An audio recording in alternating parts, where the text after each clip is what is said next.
Hey guys, what's going on? And as always, a shout out to my friend the Bill. How's everyone doing today? Hopefully, you're waking up to a beautiful day, a good day. And if not, you know what I always say, keep it in the moment. All right, I'm going to put up this video that I was watching. And if you're anything like the way I was back in the day when I was drinking and drugging, just check it out. It might open your eyes and save your life from a lot of headaches and misery. Just check it out. Give it a chance. Good stuff.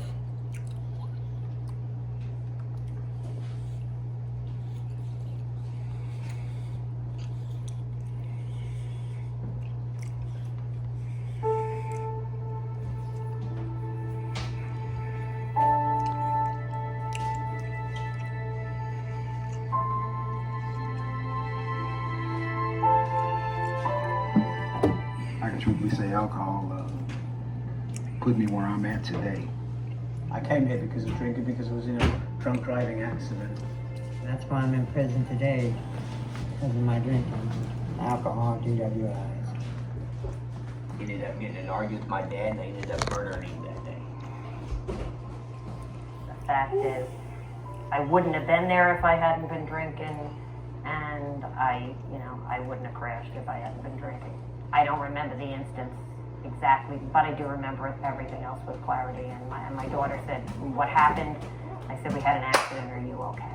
She said, "Yeah, I'm okay." And I went to look to see if Emily was okay. I said, "Are you okay?" And she wasn't. She had come between my daughter and me and smashed her head on the dashboard, and she was killed instantly. And life changed on a dime.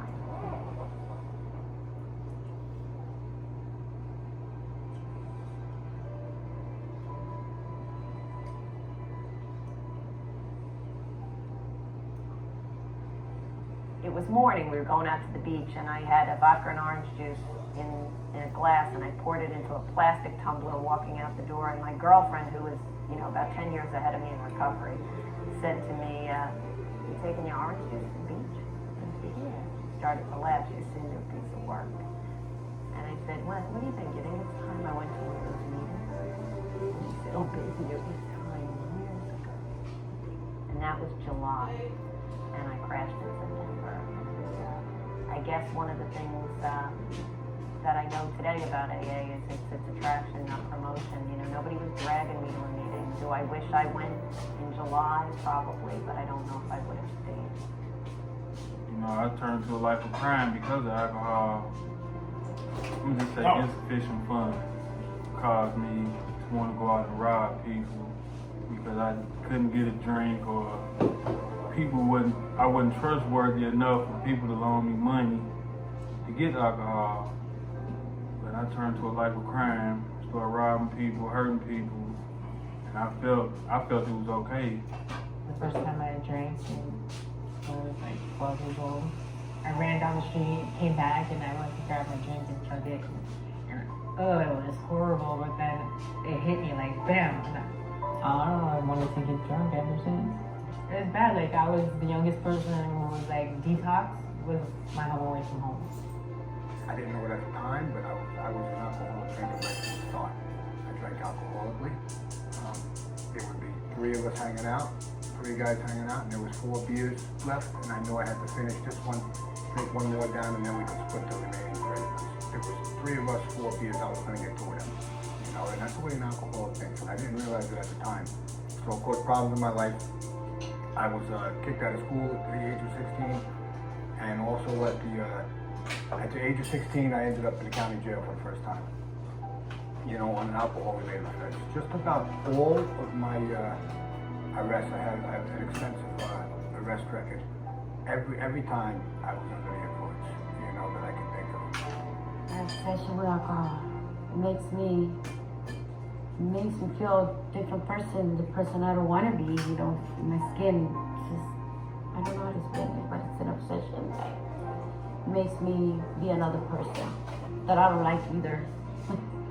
Me empeoró al punto de que perdí mi hogar y perdí mi apartamento y tuve que vivir abajo de un puente y pues desde ahí estaba viniendo y saliendo de la cárcel.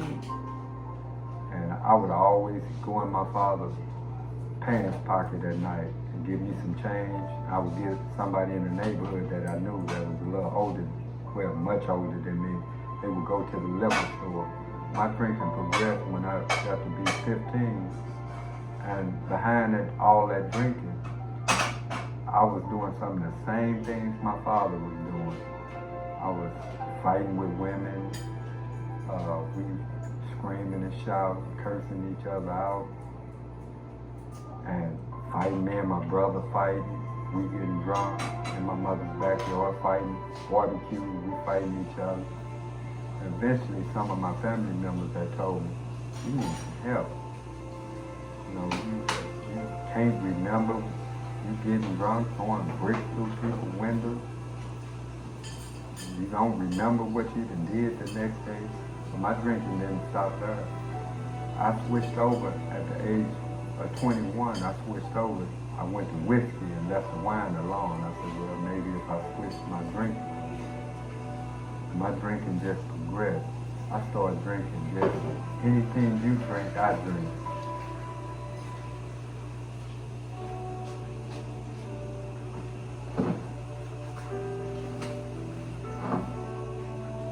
I realized that I needed a solution, but I didn't have one. You know, I didn't have one at all, and I felt lost.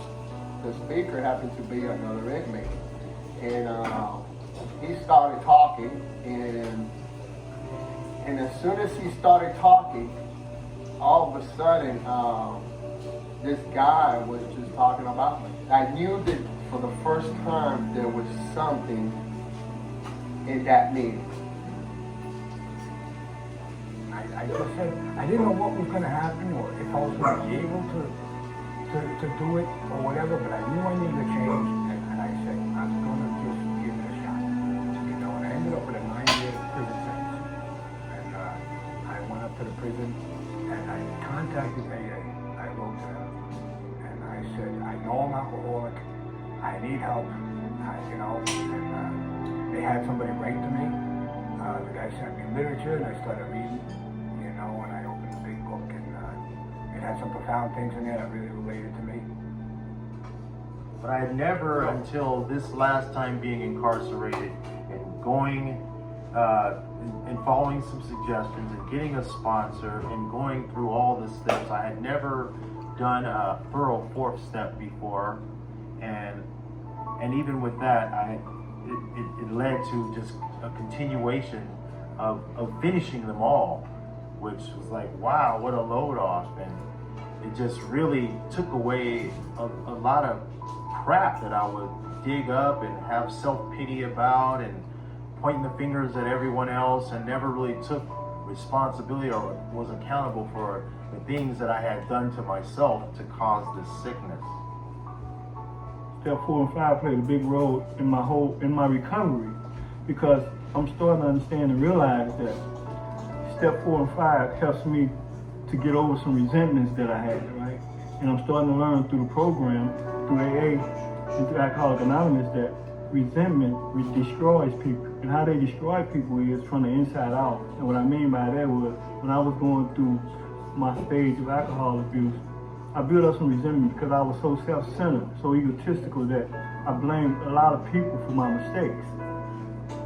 And I'm starting to realize that I have to be responsible and take accountability for my own life. And so when you go through step 4 and 5, this makes you take a deeper look, examination inside of yourself, where you have to really question yourself. You not only question yourself, but you got to come up with some answers about a lot of things, a lot of deep, dark secrets that I've been holding inside of me. My favorite step at this point is the 12th step, because now I get to go and help someone else. And in helping them, I'm helping myself.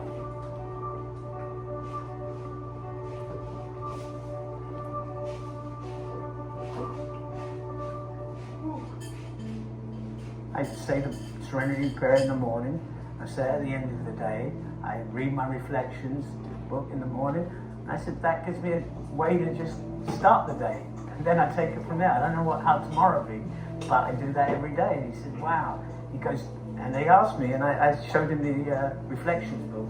The other day he told me he got it. So you can never know. It's all about suggestions. I'm finding that works for me as well. I'm never going to tell anyone what to do. What I like about the big book is that if you read it and you're a real alcoholic, you can't deny that what's in that book is true. You can't. I mean, I can't, and I'll be truthful with myself. You know, I rarely have we seen a person fail who's thoroughly followed our path. I like the daily reflection and the grapevine. I really associate with the stories in there that that lets me know I'm not alone. Because I was an alcoholic, I always drank alone, and that's why a lot of my anger and rage that I had bottled up was always against those I usually loved because they were always close to me. So whenever I read these stories of other people who were alone, it helps me realize that I wasn't alone. And even with my spiritual life going, and with God on my side, now I realize that I'm never alone. And to see the stories and people that have the same spiritual awakening that I do shows me that God's really working, not just in my life, but other people as well. That Monday night just still amazes me. A man in AA invited me to his home 3 days after I'd been in prison for 21 years to have dinner with him and his family and 2 other guys in the AA program. This guy had a brand new baby, 6 months old, and I'm sitting here in the back of my mind thinking, why would anyone invite somebody like me to their home that they don't know and offer them dinner? And I realized that the AA program was showing me what real friends were. The Christian Correspondence Program, even though I'm eligible for meetings on occasions here, some people might not be eligible in some of these institutions. And I'm only having a meeting say once a week. Well, even though I might have a handle on working the program to a certain degree now, and I've definitely got some sobriety under my belt, once a week, you know, if you're really serious about your program, you're going to want to maintain it. So with my AA program, I want as much fellowship as possible, whether it be me absorbing information and getting some pat on the back for doing something I'm supposed to be doing, or for me to share with somebody to maybe kick them in the butt and get them in the group somewhere in your neighborhood they need to be going to. But it's fellowship. Because that's how, like I said, you got to give it away. You're a teacher, so that's how you're doing it. Every time I help somebody, it just refreshes in my mind the things that as long as I utilize what I tell them. I mean, I can't tell you something I'm not doing myself. That's just sense. That happens a lot of times. My favorite passage is this. I think it's in Promise to say, no matter how far down the scale we're gone, we will see how our experience can benefit others. I like sharing. And that's what that does. That's telling me about sharing. And it's telling me also about, I can relate to it because in my alcoholic state, I done did some things that I never would have did if I was in my right state of mind. And I know other alcoholics, when I hear their story, they basically say the same thing. You done heard of people selling themselves, stealing, robbing, killing. In that state, in that alcoholic, it reminds me of me. Because I have went really far down the scale. But it brings me back up because it says no matter how far down the scale you're going, you will see how your experience can benefit others. And that's why I like AA, because I get to share my story and hoping that my story helps another person. And I also start understanding too, there'll be some guys who come into AA and they won't say a word at first. But then guys start to realize that everybody in life going through the same thing. We all going through the same problem. We're scared to speak on it. So when I share my story, I see how it benefits others. I done been to meetings where a guy sat there a year, 6 months, and they didn't say a word. Then one day they just start talking, and they won't even shut up. Got to say this here. My daughter is 24 years old. She called me Tony for 20 years. Today, my daughter called me Dad. She writes me every week and says, "Dear Dad, I love you. Dad, I'm glad I can count on you." And as I said, my ex-wife, my best friend today. all because of this program. AA has changed my life completely. Everything has changed. It's not just, there's more to it than me not drinking anymore. Just the peace that has come with the change of lifestyle is, I'm certain it's gonna get better.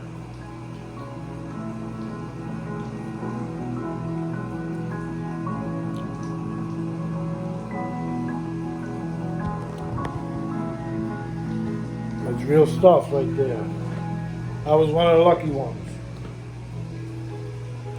I was one of the lucky ones.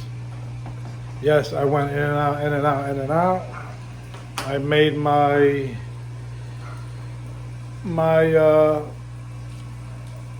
mistakes, which you know, and it led me in and out, in and out, in and out of the correctional system. But thank God, I never did no serious time. I was one of the lucky ones. I was lucky. Someone was watching over me. It could have been worse. But if you're anything like me, you don't want to wind up where most of these people wind up, or dead. God bless. See ya.